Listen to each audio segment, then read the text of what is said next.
Affirmation et mise en œuvre du projet européen. Quelles sont les étapes de la construction européenne? D'abord, quels sont les débuts de la construction européenne? Il s'agit d'abord des objectifs d'une coopération européenne.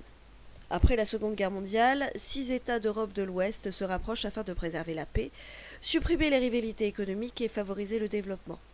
Les 6 pays qui mettent en place la coopération européenne sont la Belgique, la France, l'Italie, Luxembourg, les Pays-Bas et la RFA, soit l'Allemagne de l'Ouest. Ces États sont attachés aux valeurs de la démocratie. Ils appartiennent au bloc de l'Ouest et adhèrent à l'OTAN. Les traités fondateurs et les premières réalisations commencent dès 1951. Les 6 États créent la Communauté européenne du charbon et de l'acier, CECA, qui établit la libre circulation de ces produits entre ces pays. Le 25 mars 1957, ils signent 2 traités à Rome qui fondent la Communauté économique européenne, CEE, dont l'objectif est la libre circulation des marchandises, des capitaux et des hommes, et la Communauté européenne de l'énergie atomique, CEEA. En 1962, la politique agricole commune, PAC, est mise en place. En 1968, la réalisation du marché commun établit le libre-échange à l'intérieur de la CEE. Élargissement et approfondissement du projet européen. La CEE s'ouvre au nord en 1973, puis elle accueille des États du Sud. Les institutions européennes s'organisent. Le Conseil européen, 1974, propose des projets à la Commission européenne à Bruxelles, qui fait appliquer les directives et les règlements. Le Conseil des ministres de l'UE vote les décisions proposées par la Commission. Le Parlement européen, à Strasbourg, élu à partir de 1979, vote le budget et contrôle la Commission. La Cour de justice à Luxembourg veille au respect du droit communautaire. C'est ainsi qu'on arrive à ce qu'on appelle l'Europe de Maastricht, avec un nouveau projet. À la fin de la guerre froide en 1989, cela redonne du dynamisme à l'Europe.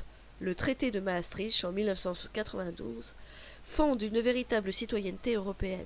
Les individus peuvent résider librement dans la communauté. Il crée un nouveau domaine communautaire, la politique étrangère et de sécurité commune, PESC. En 1995, la mise en place de l'espace Schengen permet la libre circulation des personnes dans la majorité des pays membres de l'UE. Une monnaie commune, l'euro, entre en circulation dans 11 pays en 2002 et concerne 19 pays en 2015. Enfin, l'Europe s'élargit.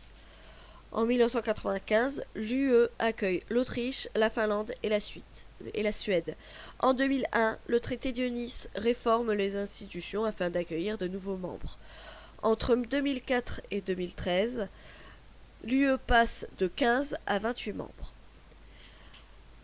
On va pouvoir se poser la question de quel avenir va-t-il y avoir pour l'Europe. Déjà, l'Europe va être à réformer. En 2005, les Français et les Néerlandais rejettent le projet de constitution européenne. En 2009, le Parlement européen ratifie le traité de Lisbonne sans l'avis des populations. Il augmente les pouvoirs du Parlement européen et crée le poste de président du Conseil européen. On peut alors se demander si l'Europe est dans l'impasse. Les ratifications des traités de Maastricht, de Nice et de Lisbonne sont difficiles. Certains États négocient des dérogations pour ne pas participer à un domaine de la politique communautaire. L'eurosceptisme augmente, aggravé par la crise financière qui touche la Grèce à partir de 2008. En juin 2016, le Royaume-Uni décide par référendum de sortir de l'Union européenne. C'est ce qu'on appelle le Brexit. De la CEE à l'UE, le projet européen étend ses compétences et accueille de nouveaux membres. Il est néanmoins confronté à l'eurosceptisme.